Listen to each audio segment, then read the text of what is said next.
All right, hope everything's coming in clear. All right, let's do this. Violence in the Manichaean psychology. Colonialism is violence in its natural state, and it will only yield when confronted with greater violence. Fanon, Wretched of the Earth. A situation of oppression is essentially a cauldron of violence. It is brought into existence and is maintained, but by dint of violence. This violence gradually permeates the social order to affect everyday living. In time, the violence takes on different guises and becomes less blatant and more integral to institutional, as well as to intrapersonal reality. It even invades the deeper recesses of the individual psyche, permeating fantasies and dreams. Thus, to study oppression is, in a final analysis, to devolve into the problems of violence in both its subtle and crude manifestations. This chapter examines the problem from violence from a Fanonian perspective. We begin with a discussion of current definitions of violence, point out their limitations, and redefine violence from the perspective of the victim. We then review Fanon's theory of violence in situations of oppressions. It would be clear for this that Fanon traversed the ordinary, sanctioned, mystifying zones of discourse on violence. Finally, we summarize and evaluate the critiques of Fanon in his theory of history of violence. We hope to show that those who vilify Fanon for his perspective on violence distorts the militant humanism on which his ideas are founded. Violence defined and redefined. So now we know what we're going to do. Okay. A suggestion, as suggested, many internalized prohibitions and prevailing social controls conditions us to view violence so narrowly and selectively. We tend to recognize violence mostly in those instances when it is blatantly destructive and contrary to the established norms of society. A cold-blooded murder in a dark alley, a shocking case of child abuse in the neighborhood, of ill repute, a devastating and senseless war in distant lands. We commonly associate violence with such events. The media, with its selective and sensational quote news, also reinforces our limited and controlled conception of violence. Moreover, as we are informed each day of these shocking occurrences, we come to reassess our less than ideal predicament and feel lucky that we have been spared such cruel assaults. Since we often are socialized into a prevailing ideology of law and order, we may even breathe a sigh of relief in the belief that the machinery of the state, the police, the courts, and the prisons exist to protect all of us from such wanton acts of violence. This narrow and selective conception of violence no doubt has an adaptive function, both in a psychodynamics of the individual and in maintenance of the social status quo. The fact remains, however, that violence is more pervasive in life than we commonly believe, and that it undergirds more of our cherished ideals and institutions than we care to admit. All societies rely on the use of threat of violence. The family itself is as much an arena of violence as of love. The final arbiter of justice is indeed violence. Law and order depends on violence, and so do lawlessness and disorder. Without the use and threat of violence, fundamental changes rarely occur in social orders. All this seems paradoxical, and violence is paradoxical indeed. First, what do we mean by violence? This is actually a difficult concept to define. What constitutes violence? has been debated over the centuries, and the debate continues. One central problem is that violence refers to many actions, possesses, processes, and conditions. Each definition invariably emphasizes some respect more than others and includes some to the exclusion of others. The concept of violence has both literal and figurative meaning. It may refer to actions causing physical injury, or it may figuratively emphasize intensity of feelings and of words. Violence may be confined only to those harmful actions, lacking social sanctions. It may refer to the phenomenon between individuals or groups. A definition may include intent to cause harm, even if the violence led to no actual harm, or the occurrence of any harmful action, however unintended and unpremeditated. Violence may be considered to be a result of such intense emotion as rage and hate, or of impersonal circumstances as racism and war. The consequences of violence may be immediate or long-term. Violence may be taken to depend upon the personal traits of an individual, or it may be seen as embedded in social conditions. In short, violence is an omnibus concept that can be defined in various ways and viewed from different perspectives. Which of these aspects is included or excluded in a given definition has significant import to the range of human experiences examined and the kind of conclusions drawn. Behavioral scientists who study the problem of violence tend to offer definitions that are individually oriented and fit the canon of neo-positivist tradition. This approach, let's look at what positivists, because that's a philosophical term, I think. Positive philosophy. Outlined, okay, hold on, let me do this better.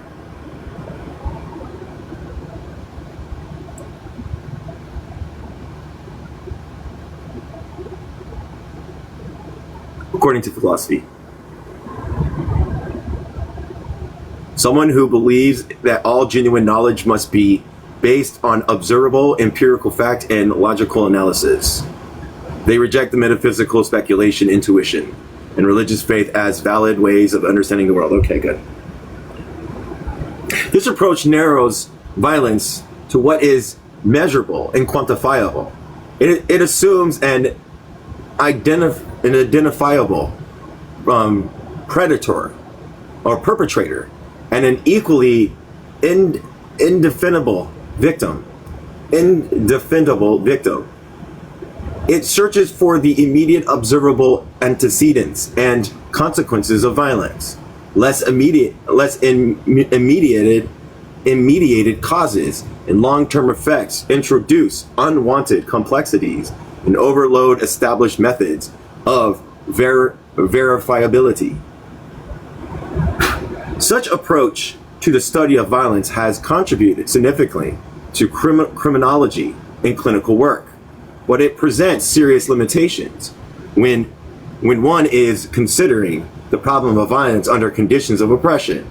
A few examples underscore the point. Newman, 1979, defined violence as, quote, that which leads to physical injury or damage, since historically and statistically, it is the only aspect of violence that we are able to observe or record. Wolfgang, defined in 1976, defined violence as, quote, the intentional use of physical force or another person or noxious stimuli invoking by one person on another, end quote. Strauss and Stinnermans, 1974, similarly defined violence as, quote, the intentional use of physical force on another person. Gillies and Strauss, 1979, later modified their definition of violence as, quote, an act carried out with intention of or perceived as having the intention of physically harming another person, end quote. A distinction often made in the literature is between, quote, instrumental and expressive violence. Instrumental violence refers to the infliction of pain and or injury, or the use of physical constraint in order to induce another person to carry out some action against his wishes. Expressive violence is the use of pain or injury as an end in itself. Another distinction also made is that between legitimate and illegitimate violence. Legitimate violence refers to the socially sanctioned use of or threat of harm, as in police action and war. Illegitimate violence is that which goes against the law, an accepted norm of society. Criminal homicide, foreseeable rape are clear examples of illegitimate violence. These definitions and their taxonomy illustrates how behavioral science usually approach the problem of violence. In general, behavioral scientists use some or all of the following criteria to define violence. First, one must demonstrate the use of physical force against another person. Second, there must be an intensity of feelings, like rage and hate, which promotes the, quote, violent action. Third, one must have some ground to infer an intent to inflict harm. Fourth, the action of intent must lack social or legal sanction. Fifth, one must demonstrate the effect in terms of physical damage. These 5 criteria are useful in ordinary areas of research on violence, but they become serious problems in the study of social oppression. Obviously, not all acts of violence require face-to-face contact or the exertion of physical force.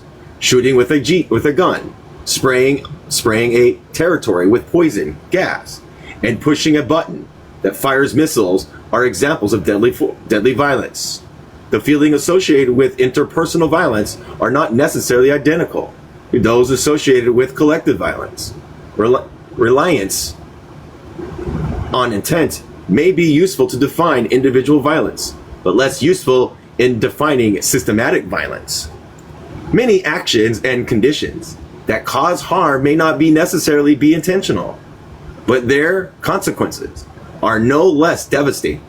Indeed, it is one thing to emphasize intent, hence the perspective of the actor and the perpetrator, and quite another to emphasize consequences, hence the perspective of the act upon the victim. In a world of powerful perpetrators of violence, it is hardly surprising that in law, as in the behavioral sciences, intent gains primacy over consequences.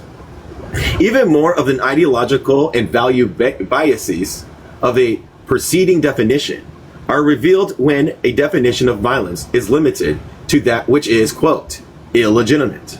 Thus, slavery and apartheid, both given legal and social sanctions, would not be considered, quote, violent. The plunder of people's land and labor comes to be viewed as having little or no significance to the study of violence, whereas a minor robbery involving a member of a property class would readily qualify as violent. What is more, the narrow view of physical injury or damage often neglects the long-term somatic, psychological, and social consequences of systematic violence. What I get there from there is like, it's the people that dominate the system that create the rules and laws. So if they go out and they go out and they do the things, that's not violence. But if people resist that, it is violence. So yeah. Newman, 1979, best illustrates the limitations of the current definition. She uses the 5 criteria stated previously and includes that the notion of a violent system is unattainable and meaningless because, quote, there is no intensity of feeling, no purpose or direct infliction of physical injury or damage, end quote. For her, any inequities in a social order, even if they cause physical injury or damage, cannot be considered violent because such, quote, suffering is more by default than intent, end quote. This emphasizes an emotional intensity, intent, and direct infliction of injury obviously limits the range of human behavior one can consider violent. Ironically, Newman's narrow definition of violence is argued in a book ambiguously titled understanding violence. The criteria of emotional intensity, intent, and direct infliction of injury may be useful to make sense of certain types of violence. But insisting on these criteria is defined violence leads to obvious absurdities.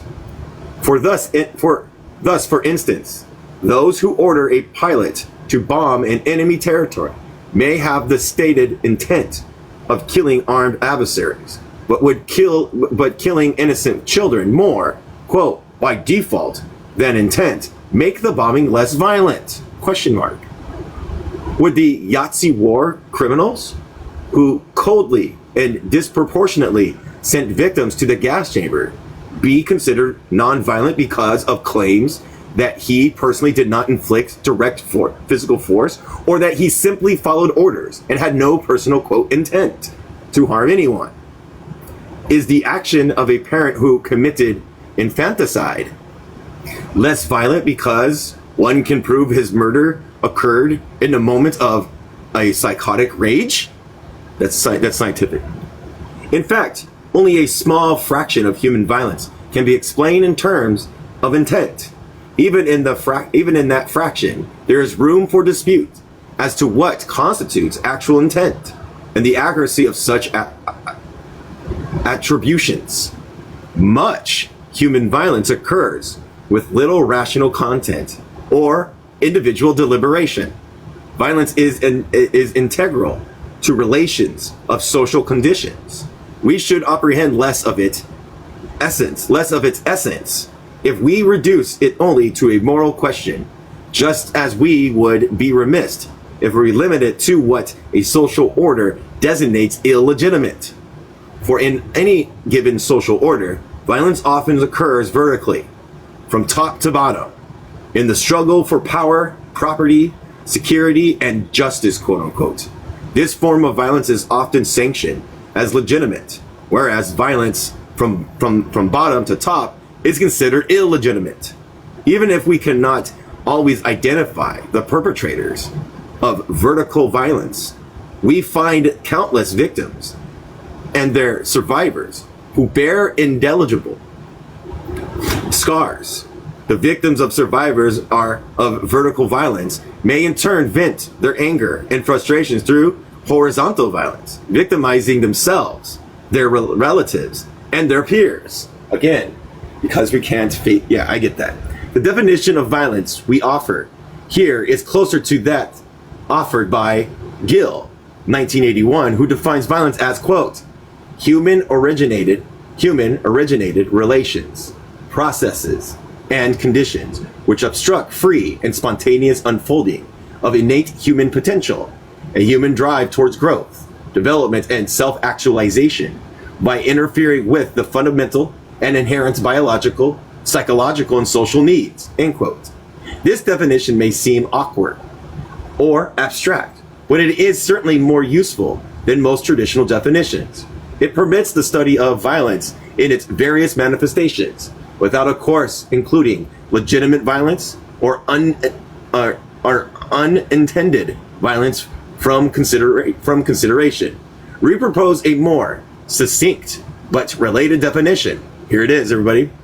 I'll repeat it. Violence is any relations, process, or conditions by which an individual or a group violates the physical, social, and or psychological integrity of any other persons or group. From this perspective, violence inhibits human growth, negates inherent potential, limits productive living, and causes death. The purpose definition rests on several assumptions. First, violence is not simply an isolated physical act or a discrete random event. It is a relation process, a condition determined exploiting and curtailing the well-being of the victim. Second, these violations are not simply moral or ethical, but also physical, social, and or psychological. They involve demonstrable assault on or injury of and damage to the victim. Third, violence is any of the three domains: physical, social, and psychological. has significant repercussions in other two domains. Fourth, violence occurs only between individuals, but also between groups and societies. Fifth, intention is less critical than consequences in most forms of violence. Any relation process or condition imposed by someone that injures the health and well-being of others is by definition violent. This dynamic definition enables us to examine aspects of violence. The prevailing and limited definition cannot accommodate. Moreover, the taxonomy of violence into legitimate and illegitimate, or instrumental and expressive, presents problems in considering situations of oppression. Because if like black people and indigenous people fight against our government and the government and the state, they're considered illegitimate violent. And the state that does over incarceration, puts people into these things and unalives them, is considered legitimate violence. It's weird. It's bad. That's what I'm getting. The questions of legitimacy is a relative one, depending on where one happens to be situated in the social order, and depends on who has the authority, indeed ability to affect violence, to impose it on others. Might is so often right, and the final analysis, violence is the foundation of legitimacy. Like the slave, like the master slave dialectic. For the slave to be legitimate, he has to take out and do violent acts towards the master to be legitimate and to legitimize himself. Equally, the distinction between instrumental and expressive violence proves unattainable when one's perspective changes from intent to consequence and from perpetrator to victim. To call a violent action expressive because the intent or aim of the actor appears to us senseless and incomprehensible is to sanction and celebrate our ignorance at that moment. In our view, all acts of violence are both instrumental and expressive. Which aspect we choose to emphasize depends on our goals, values, and it moves. It doesn't stay stagnant. It moves according to the person that enacts it, and it could like develop in different ways. Okay. Oh. If one seeks to devolve into the motive behind the individual behaviors, or to unravel the psychopathology of given acts of violence, then the question of instrumentality and expressiveness of violence becomes dominant. If one aims to study the incidents and dynamics of, quote, crime, while believing that the social order is sacrosanct, when it makes sense to focus on illegitimate violence, this approach thus precludes the serious consideration of a vast array of legitimized violence carried out by, say, policemen, soldiers, prison guards, and executioners. Our goal here is different because we want to explore human violence in situations of oppression.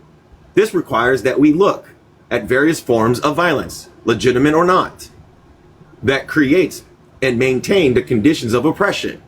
That is why we suggest a different taxonomy of violence. Human violence occurs at personal, institutional, and structural levels.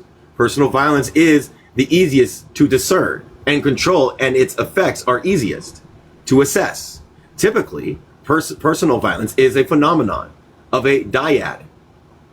It often involves direct actions and means, like the first for the bullet like the fist or the bullet, and is restricted to place as well as time. Moreover, one can identify a specific perpetrator whose aim can be verified, and a victim whose injuries are to be assessed. There usually exist a perpetrator-victim relations, preceding and subsequent to the violent incident. In some cases, violence indeed permeates the relationship as a whole. Nonetheless, personal violence permits the ordinary procedure of imputing intent. Intent, rendering judgment, and exacting retribution. We will see later how personal violence manifests itself in one of two related forms, namely interpersonal violence and intrapersonal violence. Institutions and structural violence are higher order phenomenon that subsumes supersedes personal violence. Examples of micro-social systems in which institutional violence occurs are prisons, mental institutions, and the family. Even though we intend to think that mental institutions are placed only for healing and the family is only an arena of love, closer observation of both institutions reveal more violent than we usually assume. Structural violence is a feature of social structures.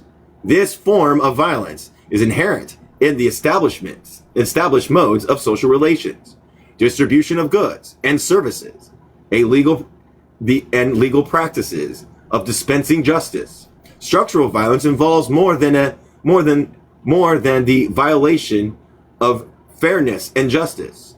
As the next chapter illustrates, structural violence leads to hidden but lethal inequities, which can lead to the death of those who lack power or influence in the society.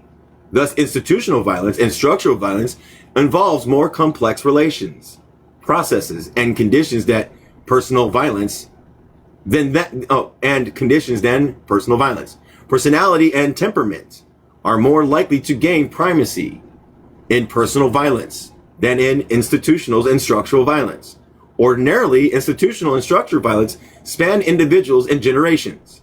The historical forces that give rise to them and maintain them override personality traits and temperament. Structural violence, in particular, impose a pattern of relations and practices that are deeply ingrained in the dominant everyday living.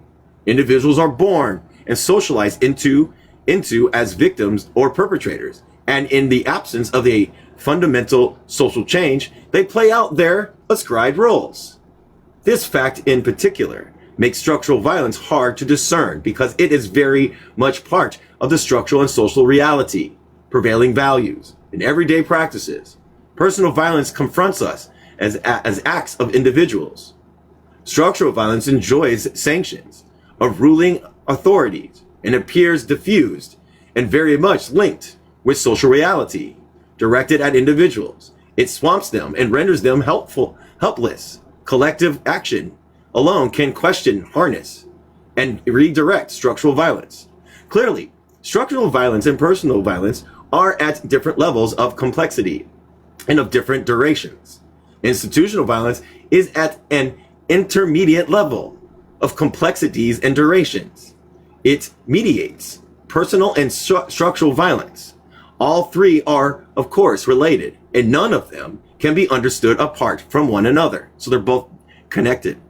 All three also reinforce and depend on one another. So three, structural violence cannot occur without institutions and persons to give it expression. Personal violence is doomed to scorn as crime, unoccurring harsh punishment when it occurs without institutional or social sanctions.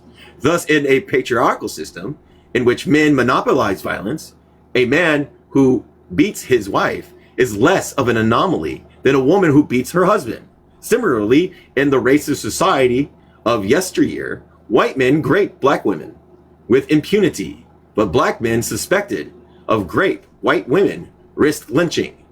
All three forms of violence occurred in every society, yet how much of each is expressed and modified varies from one society to another. There are societies which a relative high degree of integration and synchronism and synchrony. I'm going to look up this word. I don't know what this word is. SYNCHRON. There it is. It's not a bank, you weirdos.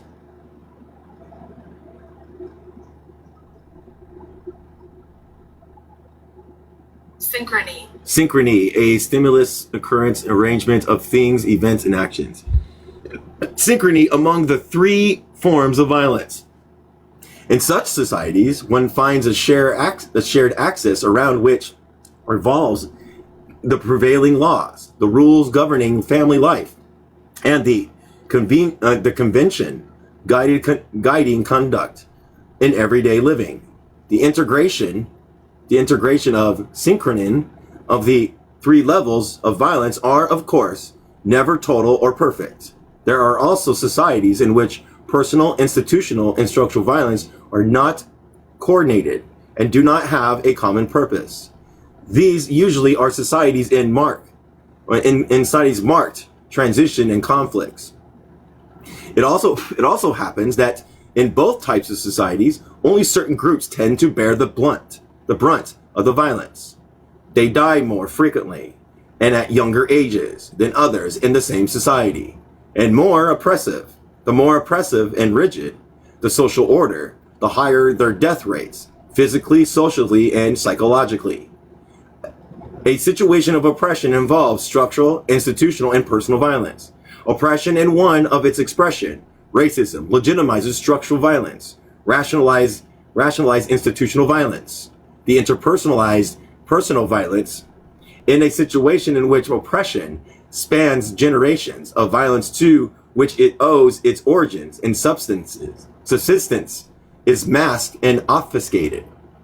The law of the media, education, religion, social work relations, and the environment, the whole ensemble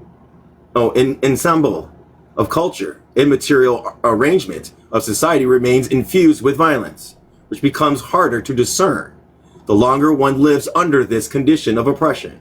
A search for personal or conscious intentions is futile. Under these circumstances, structural and institutional violence have their own logic and momentum. This is what Fanon set out to boldly and critically unravel. Any questions before I move on? Do we understand? I think we can understand the structural, personal, yes, all three of the violence. And they all need each other, whether one's more prominent than the other, it seems like. Fanon, Theory of Violence. The first chapter of this classic, Wretched of the Earth, 1968, Fanon elaborated the dynamics of violence and of the human drama that unfolds in situations of oppression. He boldly analyzed violence in its structural, institutional, and personal dimensions. He brought, those are the three, remember, those are the three, structural, institutional, and personal. He brought fresh insight to the central topic of human history, albeit a topic that is difficult to unravel or study. Fanon did not demonstrate the ugly manifestation of violence. He also explained its liberative role in situations in which all other means have failed. His treatise of violence is no doubt the most controversial of his contribution. It is important and appreciated the evolution of his thought of violence from the time he wrote his first book, Black Skins, White Masks, to when he completed The Wretched of the Earth. In his first work, Fanon analyzes the psycho-existential aspects of life in the racist society. He emphasizes the experiential features and hidden psychoaffective injuries of Black people and the various defensive maneuvers they adopted. Another unstated objective was quite personal. He himself had experienced these injuries, and writing about them was a way of coming to terms with himself. These objectives were more or less achieved, but no program of action is changed. An oppressive social order was proposed. That the early Fanon resorted to self-analysis and a psychological approach should not be surprising. His newly acquired profession of psychiatry had conditioned him to this manner, to looking at human problems. Even at this stage, Fanon no doubt realized the necessity of fundamental changes in the social order. But the outlook that dominates Fanon's earlier writing was a belief in the pull of reason in dealing even with matters so irrational as racism and psychopathology. Reading his earlier works, one cannot but be impressed with Fanon's abiding belief that, however intolerable conditions were, reasons would at least prevail. Hence, the task was one of explaining, marshalling evidence, and persuading. Quote, I seriously hope to persuade my brothers, rather black or white, to tear off with all his strength the shameful levering put together by centuries of uncomprehensions. The optimism that underlines this approach of rational persuasion is no doubt inspiring. Unfortunately, stubborn realities renders too unattainable and perhaps too naive. Yeah, it was indeed one thing to experience racism, which with a touch of civility in the metropoles like Paris, or to debate the plight of the oppressed with intellectuals. But it was quite another thing to submerge oneself in the jarring realities of the colony, such as Algeria, and witness the natives hounded, persecute, and torment in their own land, and the Europeans who presided at such a colonial inferno relied upon and understood only brute violence. Thus, the question of violence had to be squarely faced, and so too the question of oppression from a new perspective. The result was at once a illuminating and incendiary thunderbolt. Fanon elaborated the crude and subtle processes of which the colonizer usurp power and property, all the while reducing the colonized into objects to be used, misused, and destroyed at will. The means of usurpation and dehumanization were not reasoning, persuading, or cajoling. I'm gonna look at that word. Yeah, they're resting their eyes. They're in a number 9 pain. That's why they can't even come up right now. Oh wait, there's another reason. Cajole. Yeah, cajole, to persuade someone to do something they might not want to do, typically by using gentle urging, flattery, or manipulation. They were rather by a series of brutally violent acts. Guns, cannons, and a technology of death were used along with deception and the fanning of every local conflict, and of course the development of an army of specialists, anthropologists, doctors, teachers, religious zealots. What is more, the oppressor was not content to occupy the land of others or expropriate their labor. He wanted to advance ever deeper and place himself in the very center of the dominated. There is no occupation of territory on the one hand, and independence of persons on the other. It is the country as a whole, its history, its daily pulsation, that are contested, disfigured in the hope of final destruction. Under this condition, the individual breathing is an observed and occupied breathing. It is a combat of breathing. If the occupation of land thus entailed the occupation of psyche, then the war of liberation had to be waged on 2 fronts. Colonizers residing not only without, but also within, had to be confronted on both fronts. Otherwise, the vicious cycle of domination would continue. To battle the colonizers without first assumes a degree of self-respect and self-validation, a conviction that one is at least as good as a human as he is. It also assumes the existence of the bond with others and sharing of similar experiences and determination. But neither assumption is usually attainable under the condition of prolonged oppression. So he's talking about the 2 fronts, one within and one that's outside of you, because they bring they're within because they're in the minds and the psyche of everybody. The confidence of the self-worth of the oppressed have long been undermined. Their connection with one another, save that which is innocuous, are regressive, has also been weakened.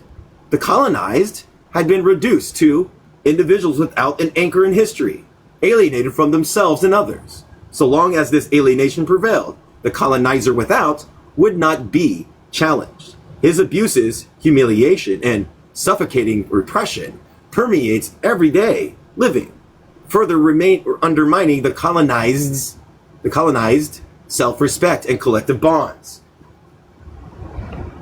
All right, it's fine. How does the community of oppressed and alienated regain its self-respect and confidence in order to challenge the colonizers without? Psychotherapy is out of the question for at least 5 reasons. First, it is most developed and traditional form. Psychotherapy is a tool for the treatment of individuals' psychopathology. It is in its most extending form, it can be effective only with small groups of families. Psychologists are not, of course, in the business of, quote, mass psychotherapy, which if such a practice exists, could have offered one option for the community of the oppressed and alienated. Second, the problem is not merely one of psychopathology, but rather of oppression, not the instructual or only subjective conflicts, but rather the genuine conflicts between oppressors and the oppressed. Any attempt to reduce the problem of oppression to instinctual or subjective problems or a psychopathology runs the risk of blaming the victim. Third, the elitist and class foundation of traditional psychotherapy orients it towards social control and adjustments to the status quo. Thus, psychotherapeutic endeavors with the oppressed can easily become a subtle but effective tool of oppression. Fourth, its ethnocentric orientations has tended to incorporate racist and solipsist views in its theory and practice. And fifth, psychotherapy has become a commodity to be sold and bought. It therefore follows that as a commodity, those who can afford it get it, whereas those who are poor and powerless seldom become focus of genuine interest among psychologists. The question then is this: what options are available for rehabilitation of the oppressed? Good question, everybody. If everything's used in order to control and for the betterment of commodity, for betterment of capitalism, the betterment of the ruling class, what options do the oppressed have? Because they're going to go and there's going to be like, well, this is the way, yeah. Fanon, okay, here we go. Fanon may have misused over such issues long before he became a clinical director at the Blinda Joinville Hospital in colonial Algeria.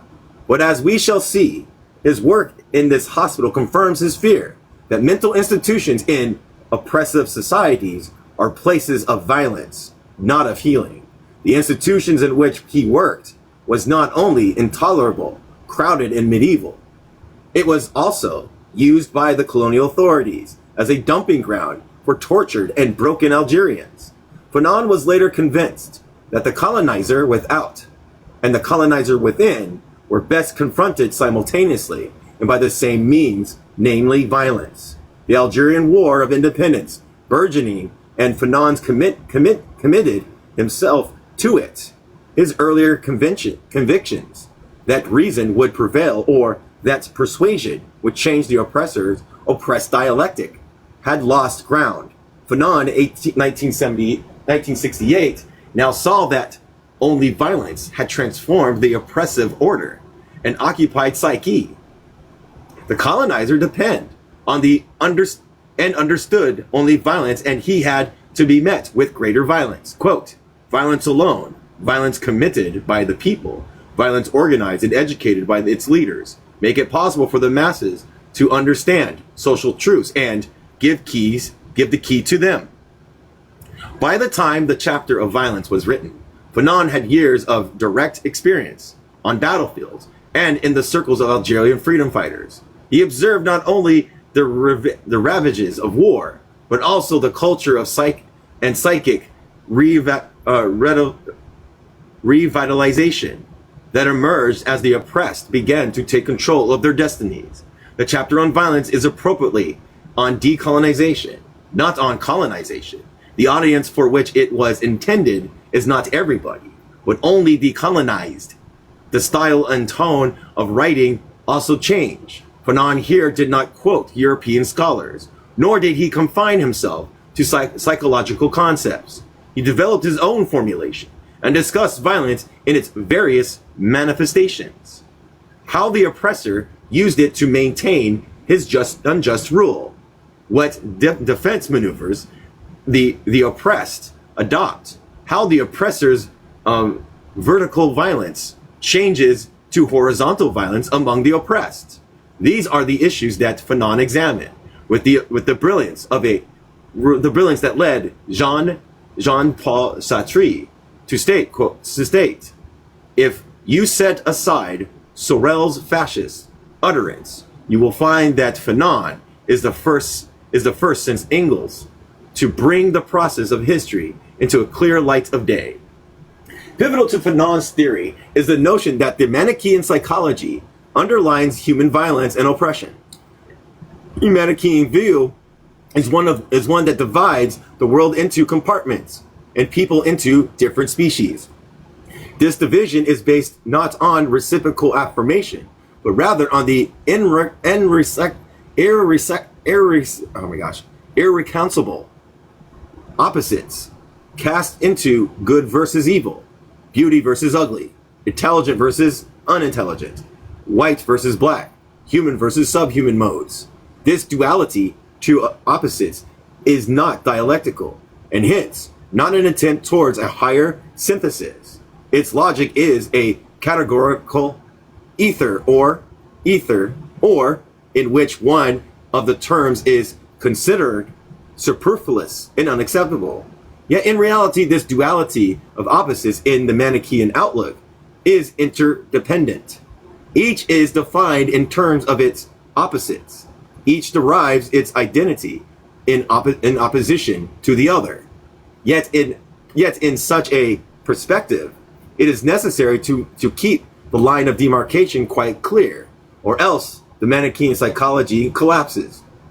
Oppression creates and requires such a psychological, whereas at the same time, violence too emerges from the reinforces the Manichaean psychology. Two worlds that are, in a situation of oppression, the Manichaean psychology permeates everyday living. The environment and how it is structured reflect it. There is, on the one hand, the district or town in which the oppressor resides. The houses are spacious and grand. The streets are brightly lit. The trees are well manicured. The litter is seldom seen. Indeed, how objects are put together reflect peace, order, organization, and fastidious care. Neither in the huge boulevards nor in the spacious houses does one feel hemmed in or crowded.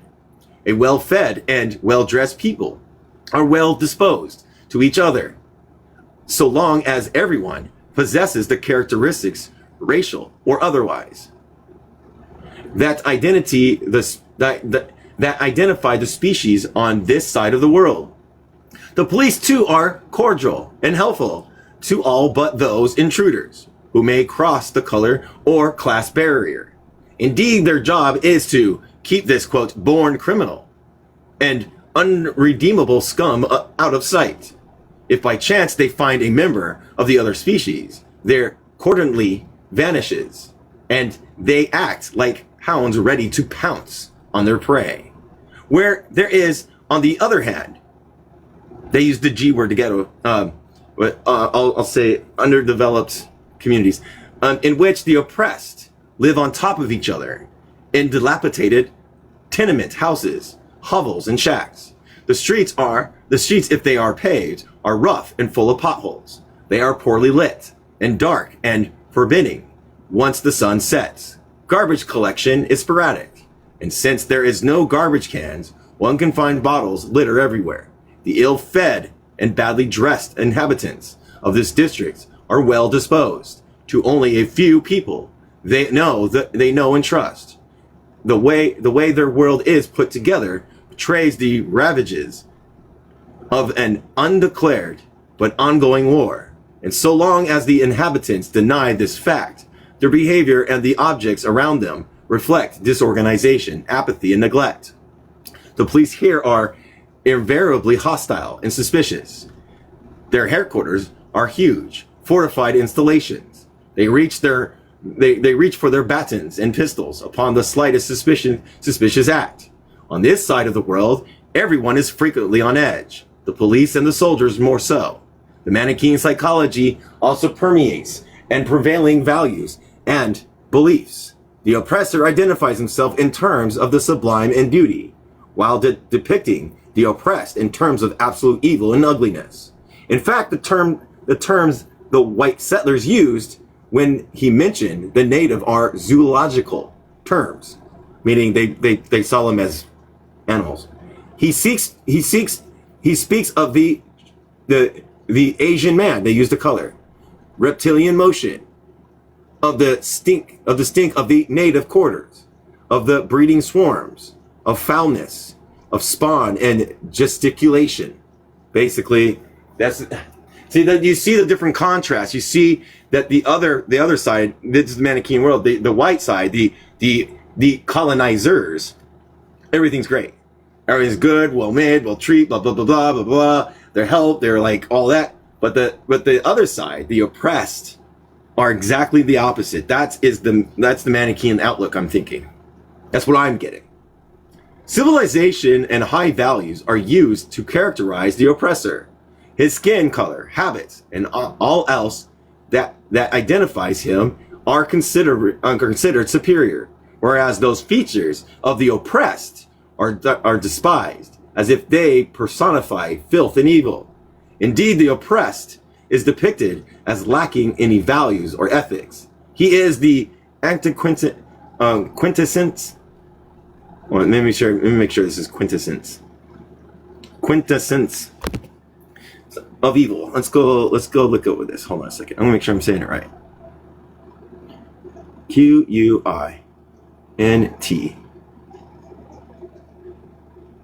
Quint.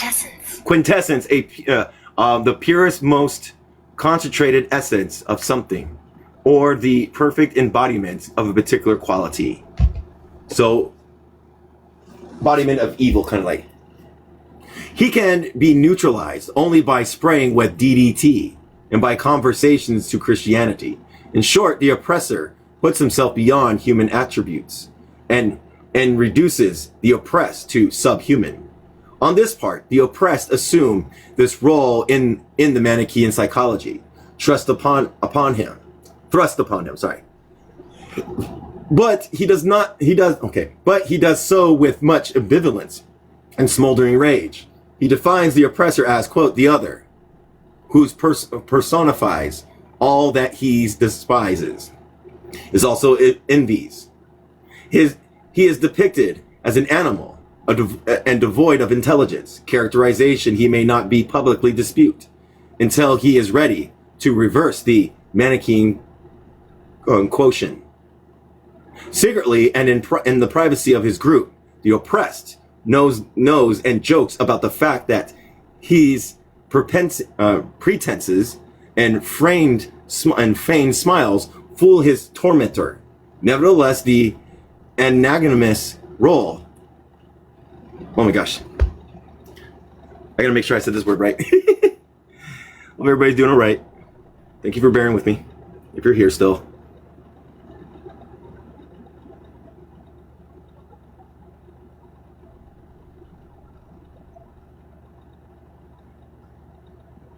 Ignominious, sorry. Something causing public disgrace, shame, or deep humiliation. Ignominious roles in which he is cast does not leave him unscratched.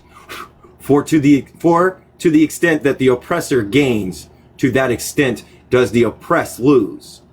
To the degree that the oppressor is jubilant, to that degree is the oppressed mournful, insomuch as the former is content in the same intensity? Is the latter unhappy and enraged? These are the imperatives of the Manichaean psychology. And so long as this psychology prevails, the oppressed is in a state of permanent tension. His immediate doom is that of changing roles. Quote, to sit at the settler's table, to sleep in his bed with his wife if possible, end quote. This way of dividing the world into compartments and peoples into species derives from the reinforces violence. The disparaging characterization, the military barracks, the towering statues and of conquering generals, and the rampant police brutality, the imposed national anthem, the alienated history lesson, and the racist glance all constitute expressions of violence. Once the Manichaean psychology takes root in people's heart and mind, it becomes remarkably easy to embark on pogroms, pillage, rape, and every other conceivable crime. Indeed, it is difficult to abuse and murder another in the absence of the Manichaean psychology. That is why American soldiers refer to the Vietnamese as the bad word, they did the G words, the races of black people as N-words, and black people to whites as honkies, and the protesters of the police as pigs. These labels are categorical and permit no individual differentiation. Once so labeled, an act that itself is violent, the ground is prepared for more violence and victimization. The Manichaean psychology is hard to counteract once it takes root in people, the environment, and the culture. Those who lived it really rely on it for their individual and collective identity. On the surface, the oppressor benefits in the continuation of the Manichaean psychology. His identity is more secure. His self-respect is maintained. His confidence seems firm. He enjoys a relatively harmonious bond with his kind. He has a sense of history, a measure of control over his destiny. All this is, however, founded on the wreckage and dehumanization of the other. Thus, the oppressed is full of self-doubt. He is made to feel inferior. His self-worth is undermined. His confidence and bond with others are weakened. His history is obliterated. He cannot control what happens to him. He feels victorious if he escapes an ever-present peril. One question is significant. Import is this: what does the oppressed do with the smoldering rage engendered by the Manichaean psychology? Fanon provides some rare insights into the dynamics of self-destructive consequences of violence imposed on the oppressed. The victim of oppression feels, quote, hemmed in when he internalizes the self-negating prohibition of the oppressor. He initially adopts avoidance reactions. His dreams are violent and of muscular prowess. He dreams of being chased by motor cars, of jumping, swimming, climbing, and bursting into laughter. At the collective level, this repressed counter-violence exhausts itself through vigorous dances, sexual escapades, symbolic killings, and exaggerated beliefs in terrifying myths and magic.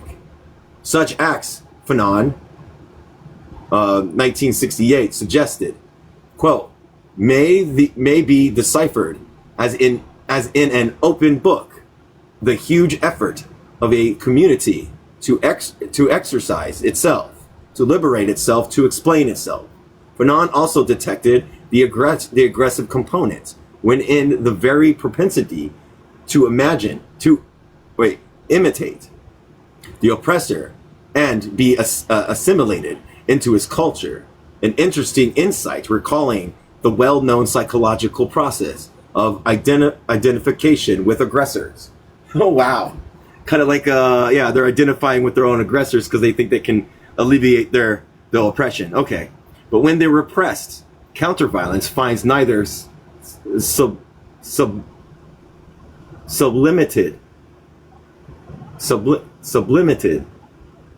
I'm going to look this word up.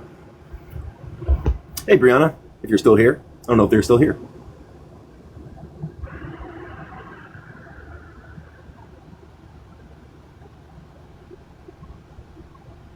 Sublimated.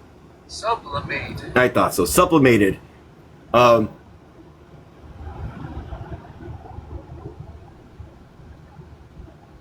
Canalization or consciousness, social practice.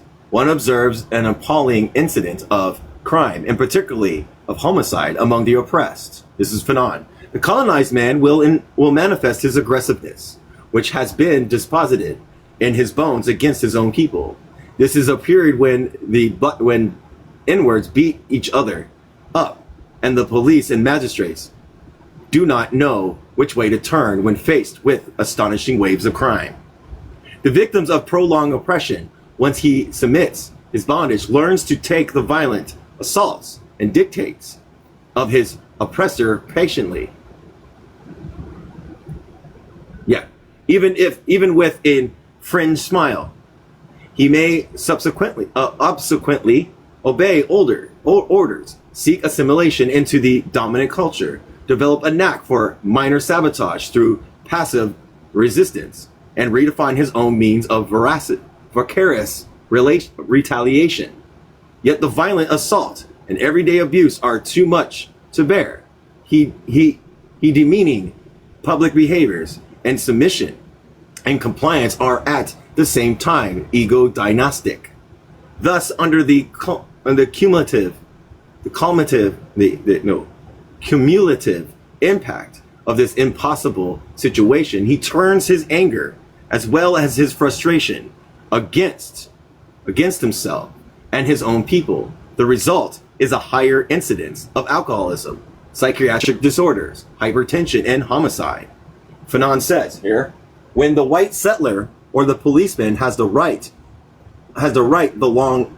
livelong day to strike the native, to insult him and to make him crawl to them, you'll see the native reaching out for his knife at the slightest hostile aggression, glancing cast on him by another native. For the last resort of the native is to defend his personality vis-a-vis his brother. Homicide in an oppressed community has its own psychodynamic and social dialect. The oppressed knows that any effort to defend against the assault on his personality and dignity produces only further abuse. The numerous armed police around him, the disproportionately high number of prisoners in his class and color, and all pervasive media and institutions and social control engendered in him a heightened sense of vulnerability on the one hand, and a muscular and tonicity. I can't say the word.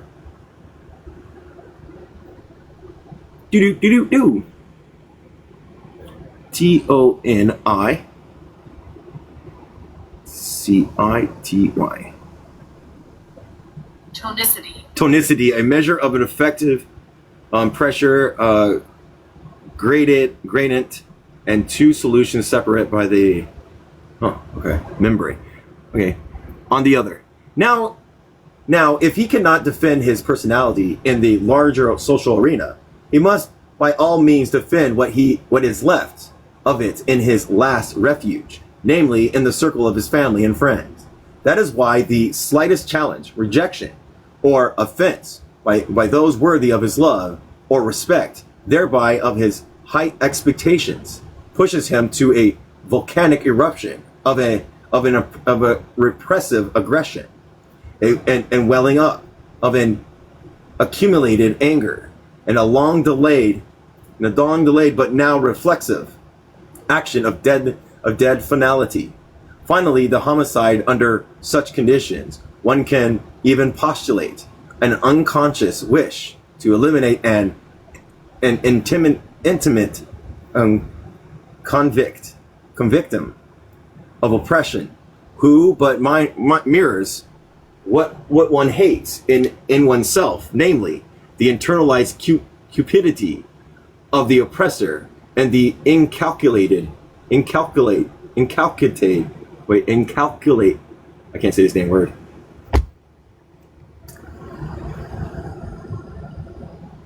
Incalculated, I can't say it.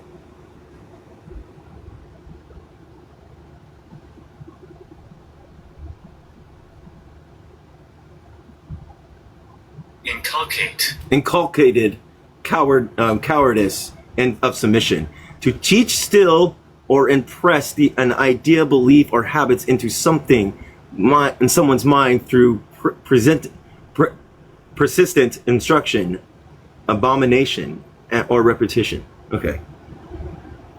Interesting, Fanon did not view such fratricide assaults as permanent characteristics of the oppressed communities. He observed that when political consciousness takes hold of the struggles for freedom is well underway, the rate of character of this violence are strikingly modified. The oppressor's violence, which had been internalized and institutionalized among the oppressed, is henceforth internalized and redirected in the service of personal and collective liberation.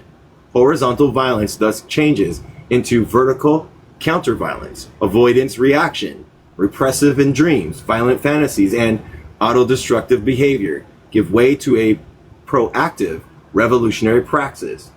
Penned up anger and tension previously repressed and somatized in other words,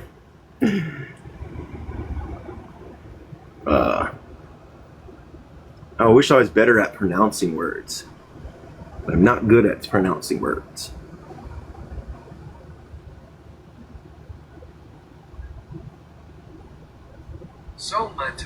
Somatized, expression of psychological distress, like stress, anxiety, and or trauma, through physical somatic symptoms. Somatized, now find appropriate targets and constructive avenues to discharge. The hostility that had permeated most relationships among the oppressed is markedly reduced, and the community adopts such affirmative terms as, quote, brother, sister, and friends. Fanon suggests that it is also precisely during this revolutionary period of self-affirmation, the objectification, that new identities unfold. Creative energies, along repressive, are revitalized, and stagnant traditions transformed into dynamic cultures. An act of violence against the unrelenting oppressor, an irrevocable action against his world strewn with prohibition. Decisive measures such as these take on a new significance during this period. These, according to Fanon, demystifies the power of the oppressor, detoxifies all negative accumulation of oppression, restores itself, as well as group confidence, and promotes strong social cohesions among the oppressed. Indeed, such acts may serve as a communal pardon, allowing, quote, strayed and outlawed members of the group to come back and to find their place once more, to be integrated. In short, Fanon began with the belief that reason of goodwill were potent means of resolve the situation of oppression. Experience led him to reformulate the problem as well as the solution. The question of violence became the focus of his interest, and he began his classic and last book on the topic. He describes the particular type of psychology, the Manichaean psychology, which underlines human oppression and violence. He also concluded that those who profited by violence can be made to change only through greater violence. The oppressed, who are dehumanized by the violence of the oppressor, also turn that violence against themselves when they lack the consciousness and organization to fight back. But they regain their identity, reclaim their history,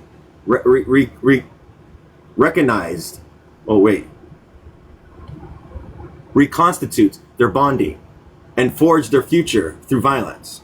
Through violence, they remove the primary barrier of their humanity, and they rehabilitate themselves by killing the oppressor, as Jean-Paul Sartre summarizes in the preface of Fanon's book.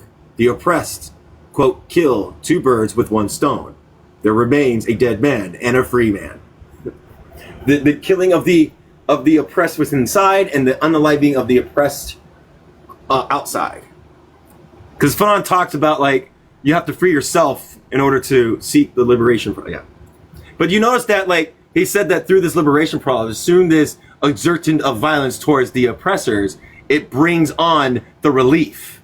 It brings on a new character, a new species, a new type of approach, a complete new human transformation, you must say, from one thing to another, from staying inverted and oppressed and outwardly relieving of that, and actually pointing your energy towards that, and it becomes a group thing, becomes a revolutionary period. Fanon, anybody got any questions after we go? Fanon, Violence Revisited. Wow, it's already almost time to stop. I love this book. All right. Not surprisingly, Fanon has severely criticized. Fanon was severely criticized for his theory of violence. Because of it, he has been characterized as an apostle of violence and denounced as a prisoner of hate. His book, Wretched of the Earth, was compared to Schmittler, Mein Kampf. Ugh. Other invokes Georges Sorel, whose Reflection of Violence is said to have influenced Fanon. Sorel's flirtations with fascism is well known, and Mussolini himself declared, quote, "I owe most of Georges Sorel's, this master of syndicalism, by his rough theories of revolutionary tactics, has contributed most to the form of discipline, energy, and power of the fascist cohorts." Ew, Mussolini. The association of Fanon with hate, Schmittler, and Sorel is actually a blatant and curious distortion of the facts. It is an association that viciously marginalizes Fanon's and puts down his insights into a crucial but neglected problem in human affairs, living aside unsubstantiated charges the effect of which is character assassination. Three important questions requires answers. First, was Fanon an apologist of violence for violence seeking? Second, was he influenced by George Sorel? Third, why is Fanon's theory of violence so readily misconstrued? We will briefly comment on these three questions and explore their implications. There are two major critiques of Fanon's theory of violence. The harshest and best known by Hannah Arendt, who evaluate Fanon's essentially form of staunchly Eurocentric vantage point. The second was Nguyen Nau, I can't say his name, 1963, who exclaimed Fanon's idea in the light of revolutionary experience in Vietnam. The two critiques are drastically different in purpose, approach, and effective content. Hannah Arendt's critique is hysterical, combative, and contemptuous. She seems determined to search for flaws and manages to find them, but only on flimsy and unsubstantiated grounds. Indeed, her critique of Fanon is part of the broader attack on Black Americans, in particular the third world, the developing world in general. Nguyen Nau's, I don't know how to say his name, critiques is more sober and sympathetic and merits careful consideration. He shares with Fanon similar concerns over the plight of the colonized and oppressed, but takes issue with Fanon's tactics of analysis. Wadus uses Nung critique and elaborates on it by using data from Africa. One significant charge Arendt made was that Fanon glorified violence for violence sake. Thus Fanon is equated with Sorel and Perotu. Not many authors of rank glorified violence for violence sake, but these few, Sorel and Perotu, Fanon, were motivated by a much deeper hatred of bourgeois society than the conventional left, which was inspired by compassion and burning desires for justice. I don't like that. Al-Harrit not only places Fanon in close affinity with Sorel and Perotu, but she also claims that Fanon, who had an infinitely greater intimacy with the practice of violence than either was greatly influenced by Sorel and using his categories even when his own experiences spoke clearly against them. Adhered. The two contentions that Fanon glorified violence for its own sake and that he was influenced by Sorel are presented along with the sweeping and disdainful attacks on Black Power movement in the United States, Black students on American campuses, and the developing world, which, in her words, quote, is not a reality but an ideology. She can suck it. Sorry. Adher traced the violence that flared on some college campuses during the 60s to the influence of Frantz Fanon, the Black students, and the Black American community. Thus, we are told that the student rebellion during the 60s was nonviolent, a principle until the Black Power movement and Black students entered the scene. Serious violence entered the scene only with the appearance of the Black Power movement on the campus. Black students, and the majority of them, admitted without academic qualifications regarded and organized themselves as an interest group, the representatives of the Black community. What in Adherent views did the Black students really want? She answered, quote, their interest was to lower academic standards. Oh my gosh, such a racist piece of shit. Remember, that was the whole thing. They said that. Yeah, so they said, because Black people were seeking a better, they said we have to lower. Okay. We've heard that one before. I've heard that one before. We are further informed that not only were white students nonviolent, but also their communities were condoned violence on the campus. In contrast, I'd heard accused not only Black students, but also the Black community, which stands behind in verbal and actual violence of Black students. Adherent is enraged at the academic establishment for, quote, its curious tendencies to yield to Black demand. She used the N-word.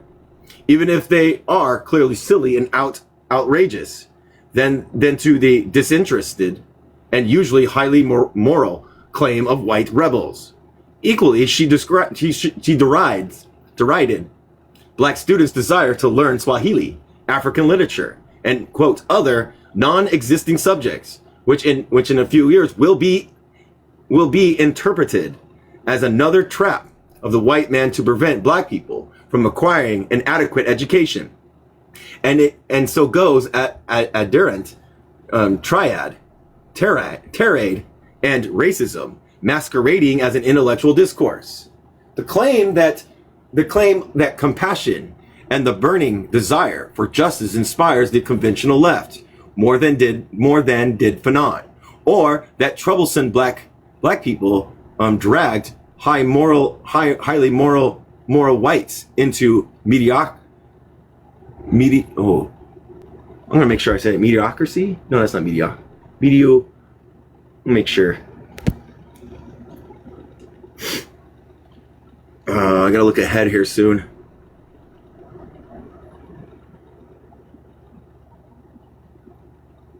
Whoops. It's O. There it is.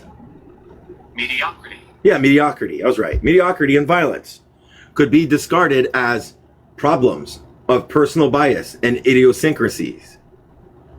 But the charge that Fanon glorified violence for violence sake and that he was influenced by Sorel requires evidence that indeed Adherent did not present, keeping her personal biases from clouding the issues, and a closer look at Fanon's life and work would have led Adherent to a different conclusion.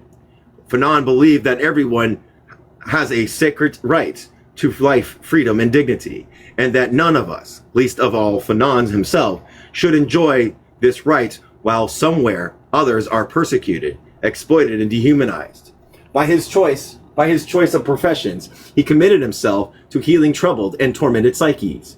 In his earlier years, he adherently believed in the potency of reason to resolve human problems, whether public or private. But life and work in colonial Algeria infused his humanism with unswavering resolve and militancy.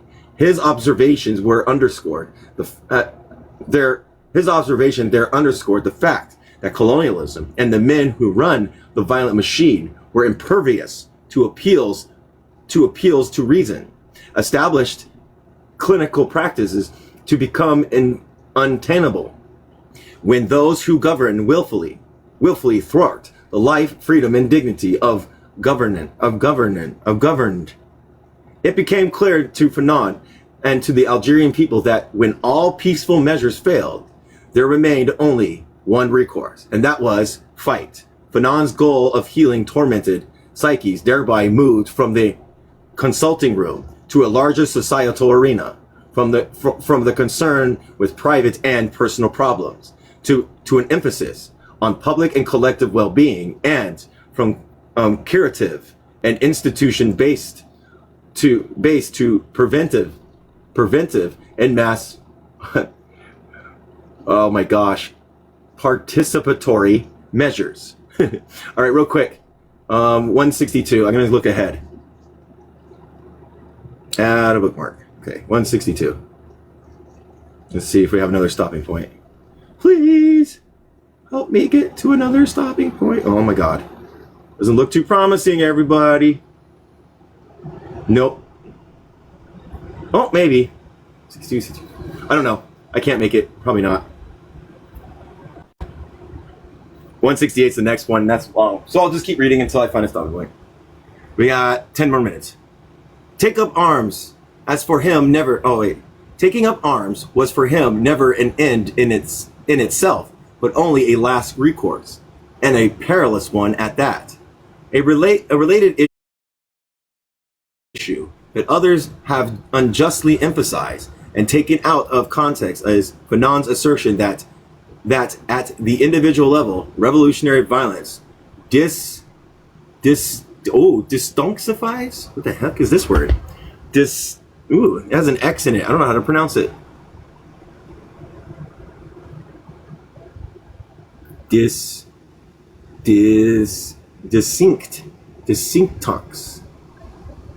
Detoxifies.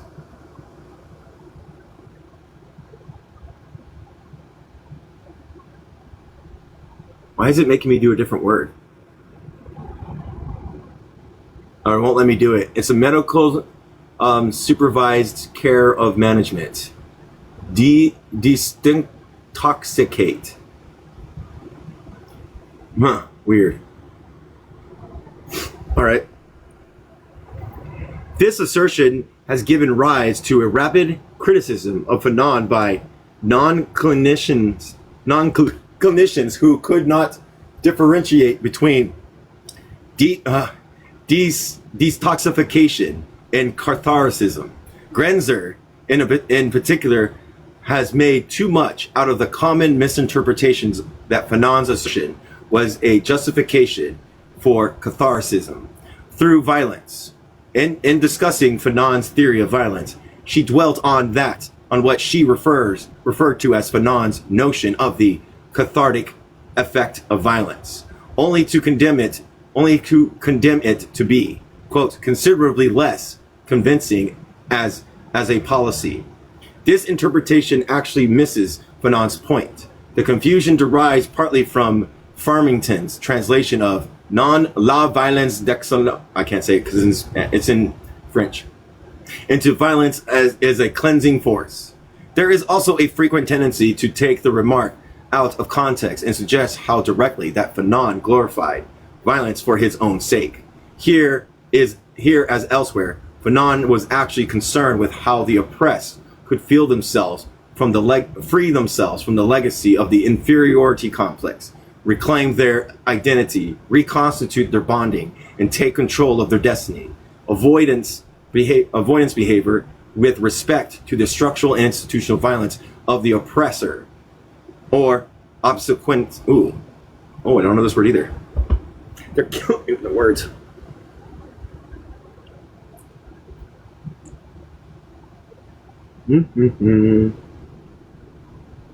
OBSUQ.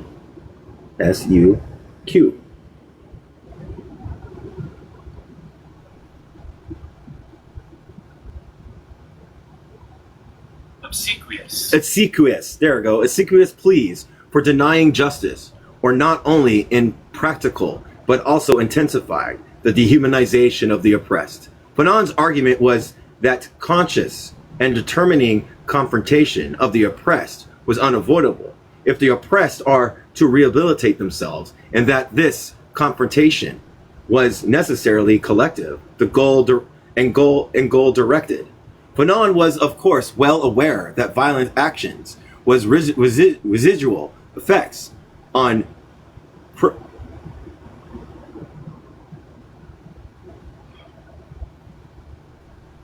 perpetrators. Sorry, I don't know why I do that. Perpetrators are and their families.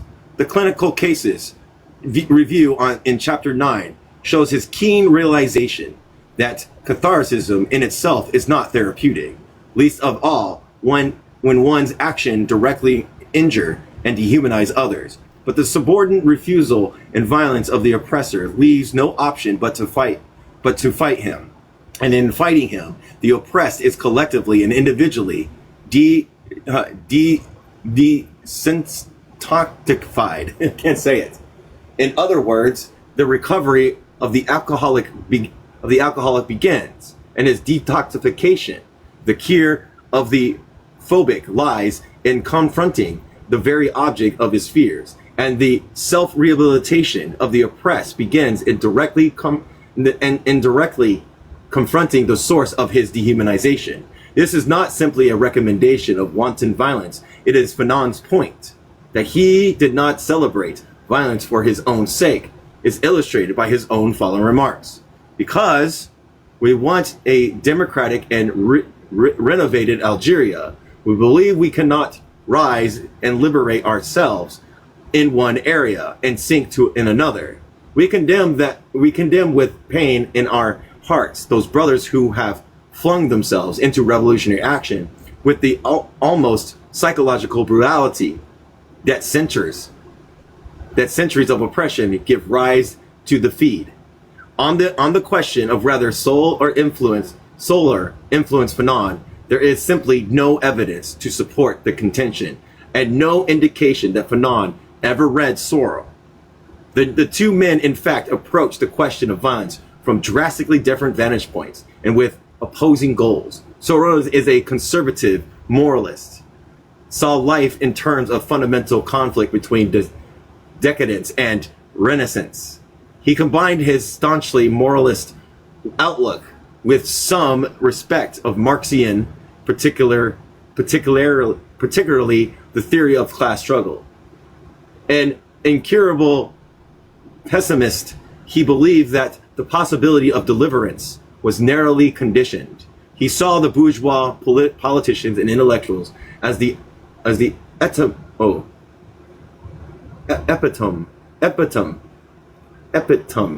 of decency, decadence, and thought that only the practice of violence promised any possibilities of deliverance. His goal was not to restore justice and equality, but rather to attain moral superiority, heroism, and glory through violence and some cataclysmic showdown. Sorel was least concerned. I'm going to see if I can get that. Sorel was least concerned with poverty and material distress of the oppressed, who, in any case, he viewed with such scorn. The disillusion of traditional mortality disturbed him. The growing dominance of rationality and Hinduism appalled him. Comprising a cowardice enraged him. The Sorel vanguard was a small, dedicated, and disciplined elite who embraced violence as an end, cared nothing about consequences, and were guided by a social myth. The combination of unrefutable claims, remote goals, and a belief in apocalyptic success. Taking up arms for Sorel was not a last resort, but rather a beginning of an engulfing and redeeming violence. Clearly, Sorel and Fanon were worlds apart, even antithetical, and any claim that one influenced the other is sheer distortion of the facts. And we'll stop there. That looks like a good stop because we're going to go into the next person. So like right now, everybody's like challenging him on like what is meant by his violence. What did he mean by violence? You know what I mean? And and one of them is taking them out of proportions. You know what I mean? And saying that like Fanon doesn't understand and all he wants is violence. But to understand that the structural and interpersonal and personal violence is structural, and like it requires the only way, like we cannot go to the like colonized people cannot go to the colonizers and be like, stop. they have to reciprocate. They have to do counter violence, you know, to defend themselves, to keep them alive, you know. But I do agree that Fanon talks about like how like these things could like really bring on a new type of human, a new transformation of a human being, especially a colonized one. I will never understand that part, but I can see the way that's transformation, the organized violence, I would say. Anyway, have any questions before I close it out? Oh yeah, I gotta tell you where I stopped. Stopped on page 163 where it says, Naing's, I can't say it, discussion of Fanon was based on careful reading. Now we're going to go over what they say about Fanon. We went over the person that said Fanon's this, that, and the other, and they just didn't like people of color. Didn't like them. So yeah. All right, let me go. All right, we made it from 164 to 163, everybody. Okay. Hope everybody's enjoying this book. I don't know what the other book's going to bring out. It's a long book, you know, so I don't know what's going to happen there. I've never read that book. So that's going to be all new with me and you guys. We're going to read that book together. Okay, let's see here. I'm about to close out. Since no one wants to come up and have a conversation, I'm going to go ahead and close out. Unless someone wants to have a conversation. I know Joe cannot, and that's fine. So, and I know Len can't, so. All right, well, I'll just close it out. Thank you, everybody. Close it out. Thank you, everybody.